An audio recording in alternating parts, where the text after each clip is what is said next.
ფოთის იპოდრომს 2 დღეა ცხენებისგან დატოვებული ნისლის კვალი არ შორდება. აქ ქართულ ხალხურ ცხენოსნობაში დოღი იმართება.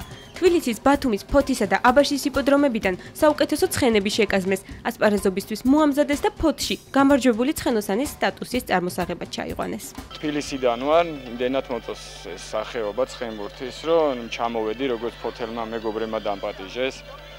და რა ვიცი, ტრადიციული ტურნირი არის, ყოველ წელიწადს სტარდება და უფრო უკეთესი იქნება თუ აი სამტრედია რაღაც ვერ ჩამოვიდა წელს და უფრო მეტი დახმარება თუ ექნებათ იმ გუნდებსაც, რომ ჩამოვიდნენ. ცხენებსა და მხედრებს გამოცდას ხალხური ცხენოსნობის ეროვნული ფედერაცია უკვე 5 წელია უწყობს.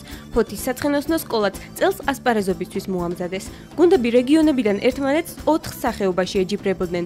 2 კილომეტრიანი დოღი, ისინდი, ცხენბურთი და მარულაც გულშემატკივრებისთვის განსაკუთრებული სანახაობა იყო.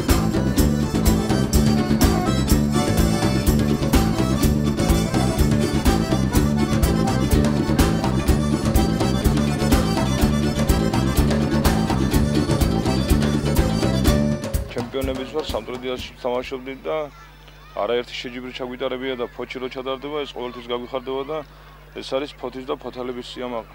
ჩვენი ფედერაცია, ეგრეთ წოდებული საქართველოს ხალხური ცხენოსნობის ეროვნული ფედერაცია არსებობს უკვე მე-5 წელია და მე-5 წელია აი ამ საქართველოს პირველობას ატარებს. შეჯიბრებას ხდით ყოველთვის 2 კილომეტრიანი დოღით, შემდეგ ტარდება ისინდი, ცხენბურთი და შეჯიბრის დახურვა არის მარულა 6 კილომეტრზე. ყველაზე სწრაფი და გამძლე აბაშისა და ფოთის ცხენოსნები გახდნენ. ყველაზე მეტი ქულებიც დასავლეთ საქართველოს გუნდებმა დააგროვეს. სპორტსმენების ასპარეზობა ეროვნული ფედერაციის მსაჯებმა შეაფასეს. ჩემპიონის სტატუსს გამარჯვებული გუნდი მომავალ წლამდე შეინარჩუნებს, სანამ მასზე ძლიერი მხედარი არ გამოჩნდება.